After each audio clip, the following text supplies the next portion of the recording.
How's it going, everyone? My name is Don't Care My Name Is, and here we go with my review for the 25th anniversary of, without question, one of Mel Gibson's best works, among others that he didn't lose his mind over, and that's Braveheart.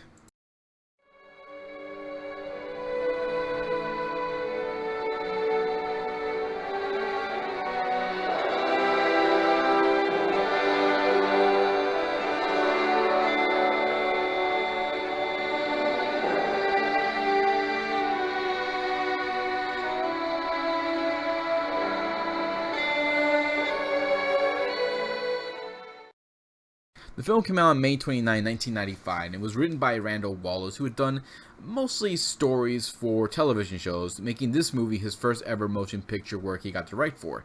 It was directed and produced by Mel Gibson, making this the second work he got to direct after 1993's The Man Without a Face. The film was produced by both Icon Productions and The Ladd Company before it was distributed by Paramount Pictures and 20th Century Fox with a budget of up to $70 million, making back over $210 million. So it was clearly a success in the theaters.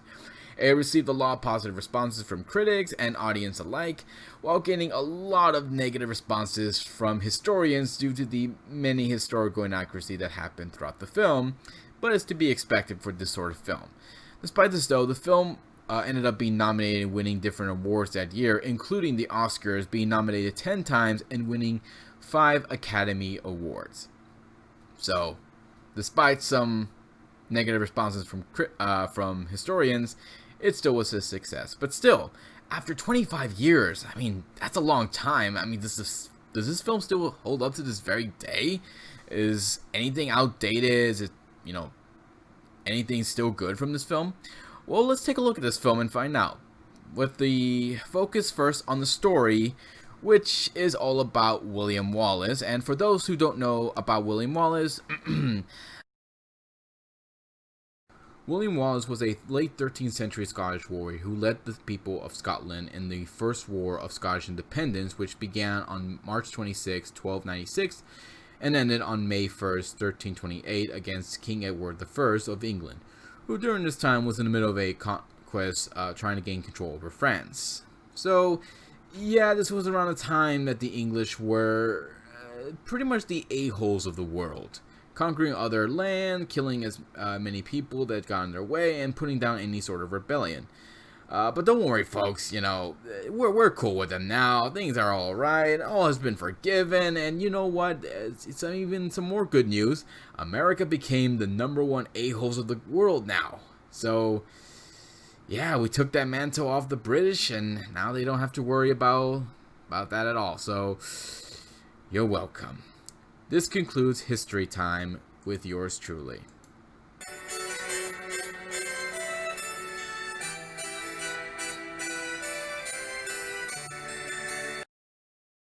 Anyways, back to the story. The story pretty much focuses on the rise of William Wallace, from his childhood, being raised by his uncle outside of Scotland after the murder of his father and brother, then returning to Scotland, married the love of his life. She was then murdered, he got revenge, and then began his campaign to liberate his home. All of this, mind you, and we're only halfway into the movie. I am not joking. This is a very, very long film, which I'll get into in a little bit. But the pacing for the first act it's done all right. It gives you an idea who Wallace is. He's developed very well and shows the audience why the Scottish people pretty much hate the English. Remember, like I said, they were pretty much the a-holes of the world, and how they claimed to be civilized despite committing horrible acts. Well, here's an example of one of those horrible acts that they committed in the film. If a married Scottish woman is wed, then the English noble has a right to sleep with her before the husband, and any refusal will be met with death. So, that's a pretty good example of them being a-holes. But again, we're cool, guys, right? We're cool.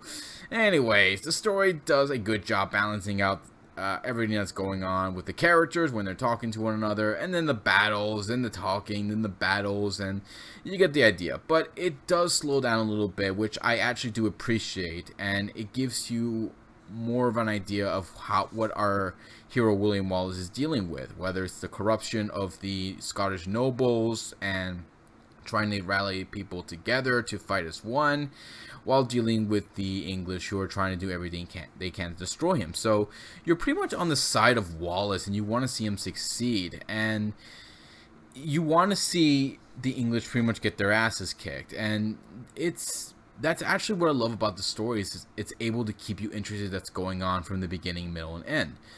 But, of course, with every good story, there's going to be some flaws. And in this case, there's actually two of them that I do have a problem with. Now, as someone who loves history, I did have to look up what historical inaccuracies happened throughout this film. And, yeah, I can understand why that would be a problem. But I don't think the historical inaccuracies are a huge flaw with the film, because in every other film involving history, they do make a lot of changes to try making the film more entertaining, making the story more adventurous, epic, and have it be fun for the audience. Now, that can be a bad thing because you're trying to change the story and change the history of what happened to benefit one side, but in this case, it's not bad. It's done okay. My second problem with the story is it's pretty much way too long. The film is nearly 3 hours.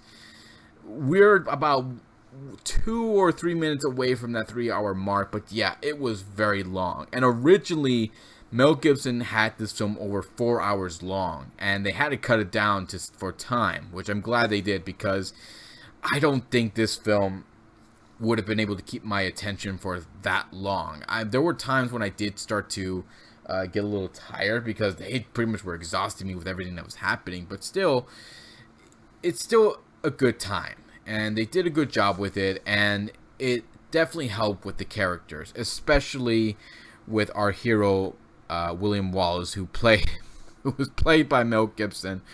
And this was back then, and back then he was still, a very popular actor. He was still loved, and this was before his little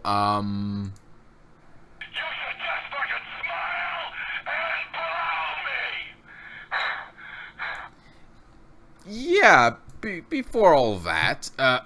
Anyways, he actually did a good job playing his role as William Wallace. I actually enjoyed his performance. His Scottish accent is a lot better than mine ever would be.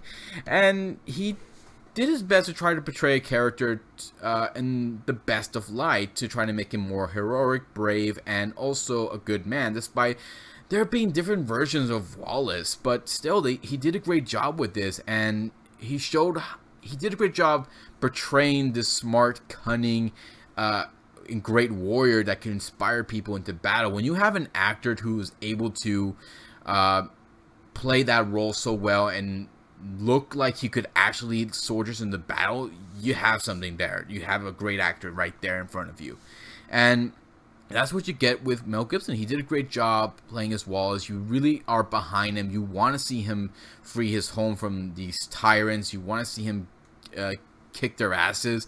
A good example that I can use of his performance is when he's confronting the man who murdered his wife. He doesn't need to say anything. Just the expression alone is enough for you to know what he's thinking, what he's going to do, how emotional he is. And that's enough. And that's enough to tell you how he wants to really murder this guy. And when he's in the middle of a fight, the ferocity, the aggression, and the crazy look he has, I'm like, wow, that is amazing. Oh man, that's pretty cool. Okay, well, that's enough praise from Mel Gibson. What about the other actors? How did they do? Angus MacFadyen, hopefully I said it right, who played Robert the Bruce. He did a good job portraying as Robert, showing that he is someone that Wallace believes can be a good man, can be someone he can trust. But throughout the film, Robert is kind of conflicted because he wants to end up ruling over his people, but he doesn't want to do that, in such a shady and horrible way. And he soon regrets his decision when he turned on Wallace, and he ends up wanting to help Wallace, ends up wanting to be a great man just like him, a great leader. And that's how much I loved his performance, how well he's able to portray a character who is flawed, but also wants to be a better person. Sophie Marco. Oh man, I'm so bad at this. I'm sorry. Who plays the Princess Isabella of France and the wife of Edward II, also did a good job with her performance. She became the new love interest for Wallace and ends up wanting to help Wallace, ends up trying to help him against her husband and against her father-in-law. And she doesn't really play the damsel of distress. She shows how much of a strong character she is, how much she will stand up to the king and the cruelty he has inflicted on the people of Scotland. It's well done. I love her performance, how well she did. I just wish she got a little bit more time in the movie, especially with her and Wallace. The late Patrick Joseph McGohan, who played the king, King Edward the First, Edward Longshanks. He did a great job with his portrayal as being this cruel, deceiving, and evil king who showed no mercy. Someone who believes that bribing someone, showing terror, will give him victory. But he also sees that it doesn't seem to work against someone like Wallace. He tries doing this and it doesn't work and infuriates him.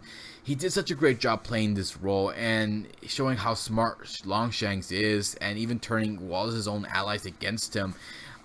It's a shame he passed away back in 2009, but his performance in this film will live on pretty much for the rest of time.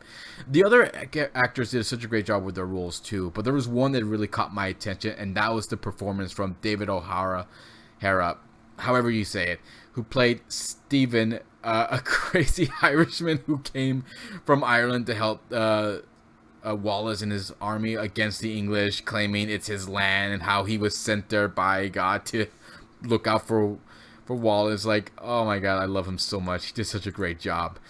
Alright, well, with that being said, what about the music, the setting, the fighting? How was all that done?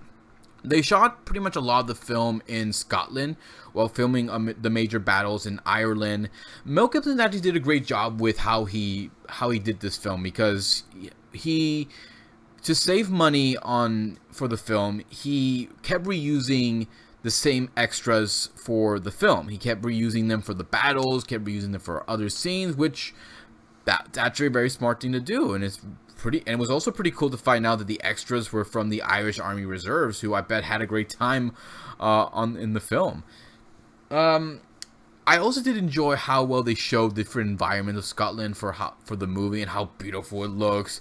It reminds me a lot what Peter Jackson does for his Lord of the Rings films, and showing off the beauty of New Zealand. That's exactly what they did here, showing off the beauty of Scotland. And I can tell that after this film, I can see now why a lot of people wanted to go visit over there. Not just because of the movie's success, but also because of how, very beautiful it is. As for the battles, you know how nowadays they would use CGI to make up for the large armies and for, some of the big fight scenes?